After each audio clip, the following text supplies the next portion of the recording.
जय हिंद everyone. Welcome to online class of Shri Ram public school.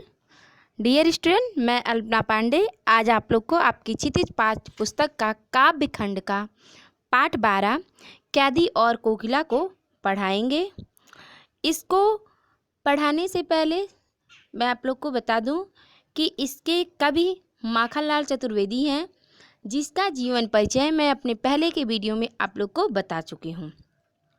तो आइए आज हम पाठ को शुरू करते हैं। माखनलाल चतुर्वेदी जी ने भारतीय स्वाधीनता सेनानियों के साथ कारावास के समय में ब्रिटेन सरकार द्वारा किए गए दुर्व्यवहारों और यातनाओं का मार्मिक साक्ष्य प्रस्तुत करती है कैदी और कोकिला कविता।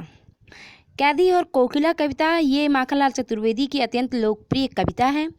इस कविता के माध्यम से कवि ने जेलों के भीतर कैदियों की दुर्दशा का वर्णन करते हुए देश की जनता का क्रांति के लिए आह्वान किया है। तो आइए पाठ को देखते हैं। क्या गाती हो, क्यों रह जाती हो, कोकिल बोलो तो, क्या लाती हो, संदेशा किसका है, कोकिल बोलो तो। यहाँ पे कोकिल जो है कोयल को कहा गया है, ठीक है, और संदेशा यानी संदेश। क्यों रह जाती हो का अर्थ है बोलते बोलते बार बार चुप क्यों हो जाती हो।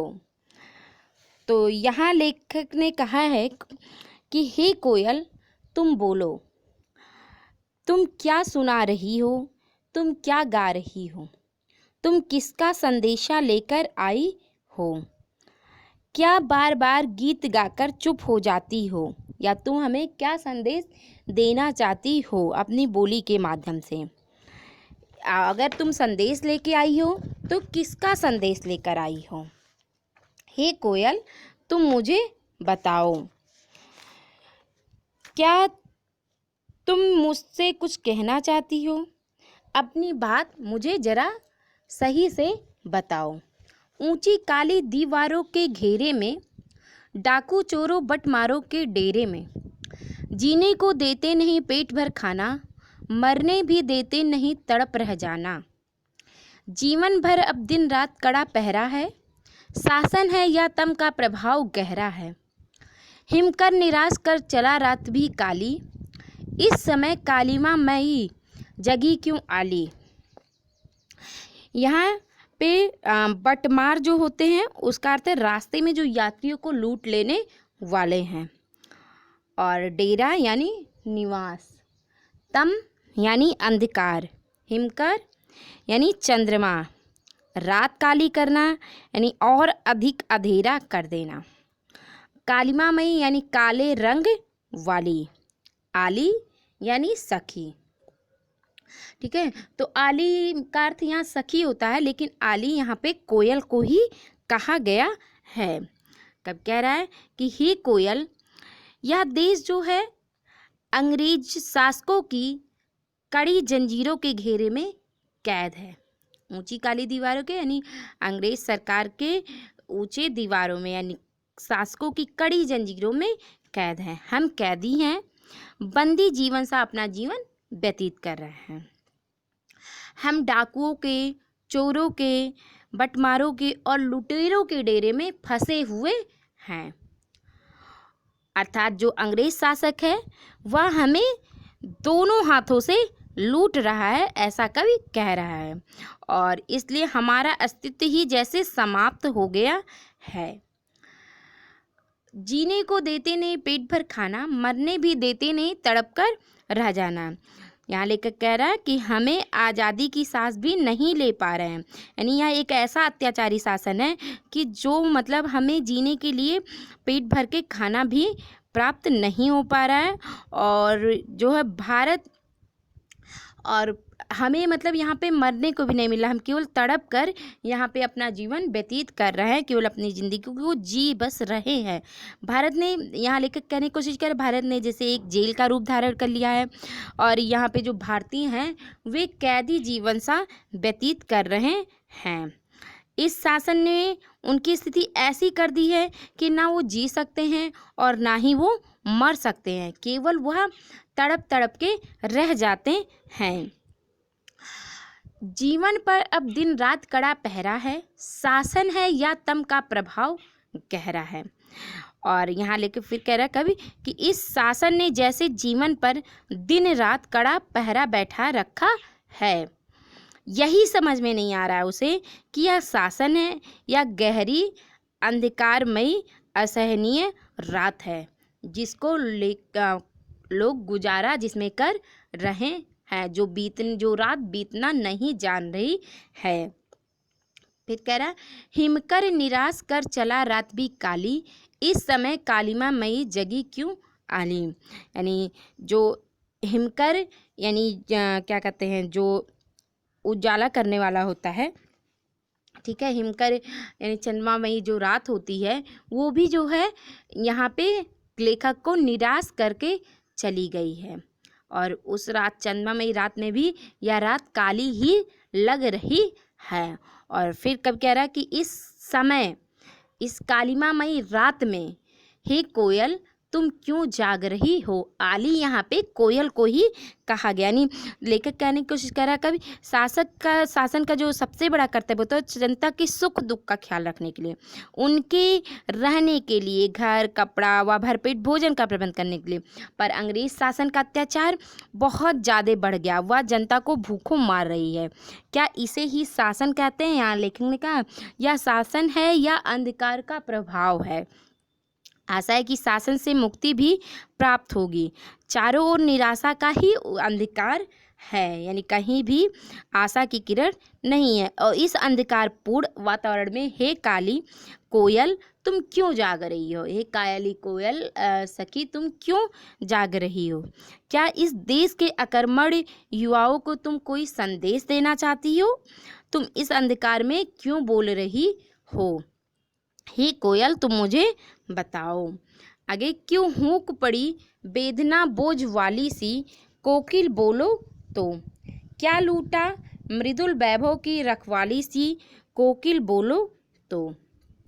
फिर लेखक कह रहा हुक, हुक का अर्थ है पीड़ा भरी आवाज, वेदना यानी कष्ट, मृदुल यानी मधुर और कोमल, वैभव यानी धन संपत्ति और समृद्धि, रखवाली सी यानी रक्षा के समान। लेखक कह रहा कवि जो है यहाँ जो है कवि ने कहा कि अंग्रेज सरकार ने स्वतंत्रता आंदोलन में भाग लेने के कारण कारागार में उन लोग को बंद कर दिया था और कवि वहाँ के कष्टों से परेशान रात भर जागता रहता था।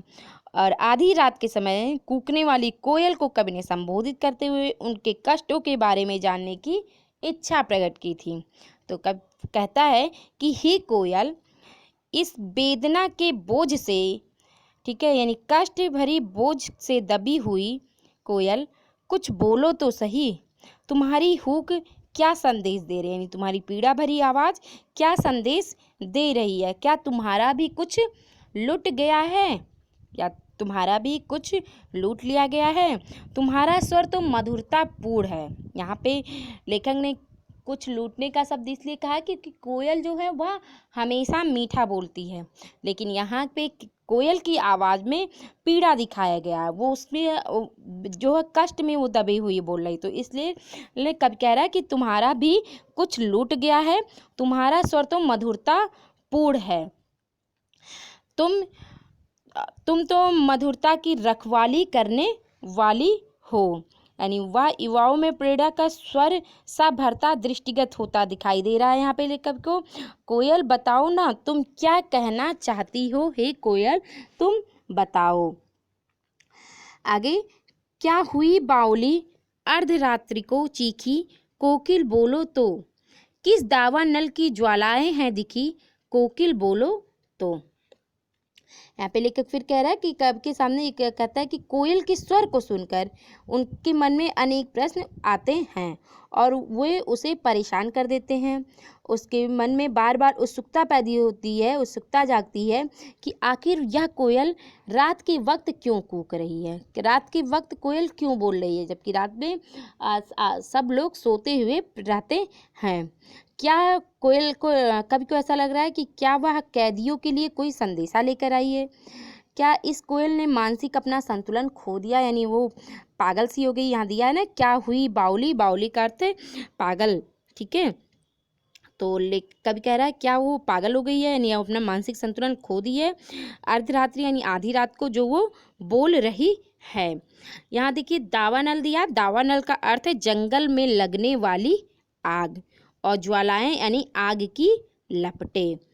तो कवि कह रहा है कि जो है क्या इस कोयल ने अपना मानसिक संतुलन खो दिया है, जो भोर में यानी सुबह के समय कूकने की बजाय आधी रात को ही कूकने लगी है।